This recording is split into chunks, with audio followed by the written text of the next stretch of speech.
টানা দাবদাহে নওগাঁয় কমেছে সবজির উৎপাদন, এতে পাইকারি বাজারে কমেছে সরবরাহ। চাহিদার তুলনায় সরবরাহ কম থাকায় 10 থেকে 15 টাকা দাম বেড়ে বিক্রি হচ্ছে সবজি। বাজার পরিস্থিতি জানাতে নওগাঁ পৌর পাইকারি বাজার থেকে যুক্ত হচ্ছেন সহকর্মী আব্বাস আলী।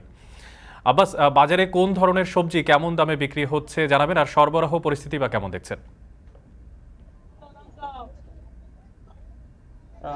অনেক আপনি জানেন যে গত 2 সপ্তাহের অধিক সময় ধরে উত্তরের বরেন্দ্র জেলায় তীব্র তাপদাহ এবং খরা বিরাজ করছে। প্রচন্ড খরার কারণে আসলে শাকসবজির ফুল এবং লতাপাতা ঝরে যাচ্ছে। কৃষকরা এই সবজিগুলো বাঁচাতে বাড়তি সেচ দিচ্ছে, তবে সবজির উৎপাদন কম হয়, বাজারে সরবরাহ কিছুটা কমেছে, এতে বেড়েছে দাম। আমি এখন অবস্থান করছি নওগাঁ পৌর পাইকারি বাজারে। এই বাজারে আলু বিক্রি হচ্ছে 55 থেকে 60 টাকা কেজি, তবে অন্যান্য যে সবজিগুলো রয়েছে সেগুলো প্রকারভেদে সবগুলো দাম 10 থেকে 15 টাকা বেড়ে বিক্রি হচ্ছে। বরবটি 50 টাকা, পটল 40 থেকে 50 টাকা, বেগুন 20 টাকা বেড়ে বিক্রি হচ্ছে 50 থেকে 60।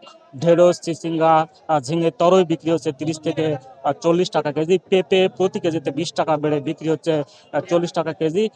টমেটো এবং মিষ্টি কুমড়া 4 থেকে 5 টাকা বেড়ে বিক্রি হচ্ছে 20 থেকে 22 টাকা কেজি। প্রতি পিস লাউ বিক্রি হচ্ছে 35 থেকে 40 টাকা পিস হিসেবে। এছাড়া নতুন মূলা উঠছে, প্রতি কেজি মূলা বিক্রি হচ্ছে 30 টাকা কেজি। সজনে ডাঁটা বিক্রি হচ্ছে 55 থেকে 60 টাকা কেজি, এবং কাঁচা মরিচ যে রয়েছে সেটা 20 থেকে 25 টাকা বেড়ে বিক্রি হচ্ছে 50 থেকে 55 টাকা কেজি।